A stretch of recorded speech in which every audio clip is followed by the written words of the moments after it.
নমস্কার বন্ধুরা, আশা করি আপনারা সকলেই ভালো আছেন। আর আজকে চলে এসেছি আমি আমার আরেকটি নতুন ভিডিও নিয়ে। আশা করি আপনাদের সকলেরই ভালো লাগবে এই ভিডিওটি।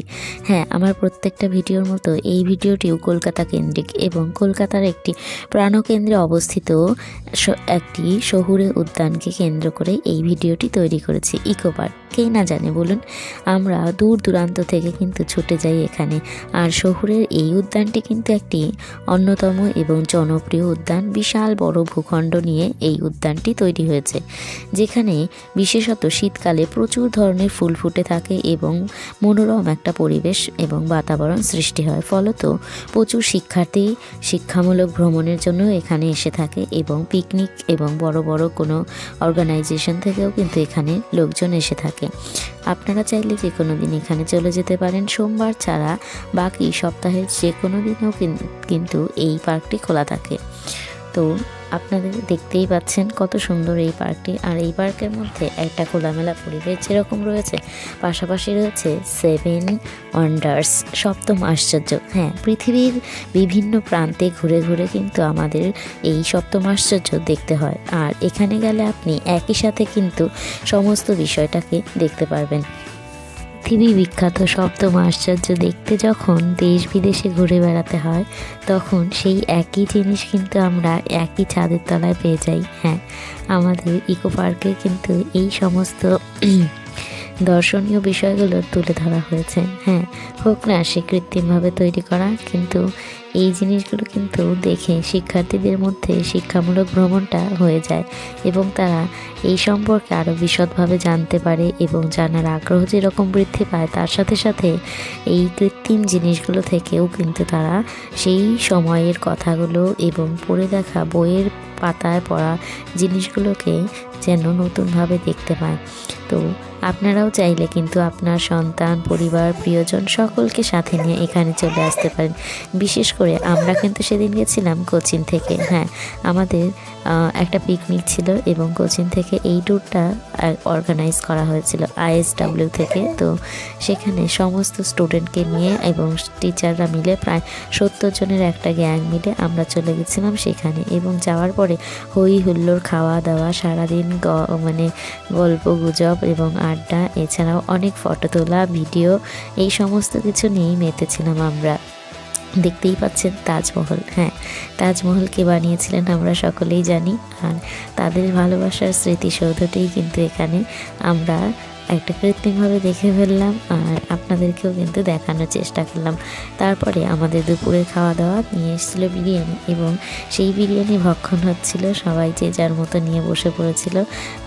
হ্যাঁ, এইখানে এবং এখানে খাওয়া দাওয়ার পরে কিন্তু আমাদের শুরু হয়ে গেছিলো ঘোরার পালা এবং খেতে খেতে সবাই দুপুরবেলা এতটা ঘুরেছি আমরা, ঘুরতে ঘুরতে কিন্তু ক্লান্ত। এবং ইকো পার্কের মধ্যে এত সুন্দর সুন্দর জায়গা আছে যে আপনি ঘুরে শেষ করতে পারবেন না। গোটা একটা দিনও যেন কম পড়ে যাবে, হয়তো গোটা দিন হেঁটেও আপনি পুরোটা কমপ্লিট করতে পারবেন না, এতটা বড় এরিয়া জুড়ে কিন্তু এটি বিস্তৃত।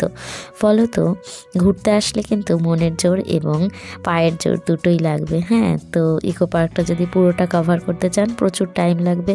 তো আমরা হাঁটা শুরু করে দিয়েছি দেখুন। আর এই সমস্ত স্টুডেন্টদের হাসি মুখ এবং তাদের জানার আগ্রহ, ভালোবাসা সমস্তটা নিয়েই কিন্তু আমাদের পথ চলা এবং আমরা গুটি গুটি পায়ে কিন্তু ইকো পার্কের সমস্ত জায়গাটাকে, এরিয়াটাকে ঘুরে দেখানোর চেষ্টা করব।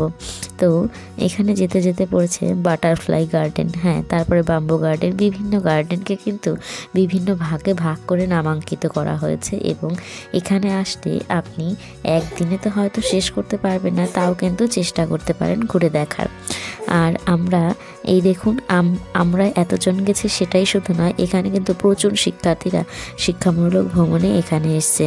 বিভিন্ন স্কুল থেকেও এখানে নিয়ে আসা হয়েছে। দেখতে পাচ্ছেন প্রচুর মানুষের সমাগম হয়েছে আর ছিল সেটা শনিবার। হ্যাঁ, তার জন্য কিন্তু ভিড়টা আরও বেশি ছিল। শনিবার, রোববার এই দিনগুলোতে প্রচুর ভিড় হয় এবং এই দিনগুলো অ্যাভয়েড করে যাওয়াটাই বেশি মনে হয় বেটার। এত বড় এরিয়া, তা সত্ত্বেও কিন্তু প্রচুর মানুষের সমাগম দেখতে পাচ্ছেন।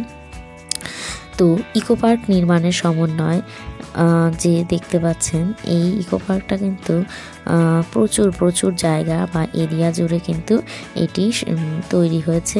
এখানে বাম্বু গার্ডেন, ঘাসের জমি, ক্রান্তীয় গাছের বাগান, রেইন ফরেস্ট এবং বনসাই বাগান, চা বাগান, ক্যাকটাস ওয়াক এবং হেলিকোনিয়া বাগান, একটি প্রজাপতি বাগান এবং একটি খেলার এলাকা।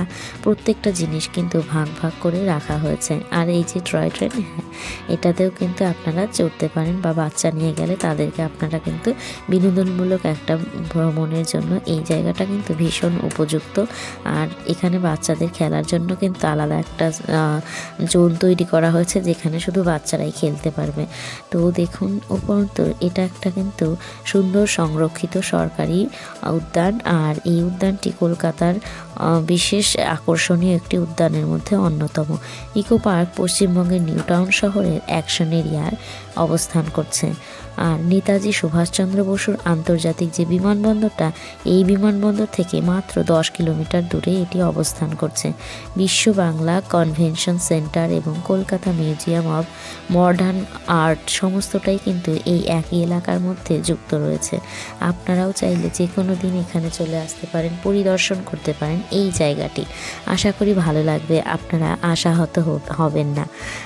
তো দেখুন কত সুন্দর, যখন বিকেল গড়িয়ে আসছে তখন কিন্তু এর মনোরম প্রকৃতি, পরিবেশ সমস্তটা যেন আরও আকর্ষণীয় হয়ে আপনার কাছে ধরা দেবে প্রত্যেকটা জায়গা। আর আমি চলে গেছিলাম কিন্তু জাপানে। হ্যাঁ, এখানে কিন্তু মিনি জাপান এবং এখানকার যে সমস্ত বিষয়গুলো রয়েছে আপনাদেরকে আমি আমার ছোট্ট ভিডিওটার মাধ্যমে দেখানোর চেষ্টা করব। আশা করি ফুল ভিডিওটা দেখলে পুরো ইকো পার্কটা ঘোরা হয়ে যাবে আপনার। আর আপনিও চাইলে সবাইকে নিয়ে কিন্তু চলে আসতে পারেন। এটা সকাল 11টা থেকে সন্ধ্যে 7:30 অবধি খোলা থাকে। যেহেতু এখন শীতকাল, প্রচুর ফুল ফুটেছে চারিদিকে আর ভীষণ মনোরম একটা পরিবেশ তৈরি হয়েছে।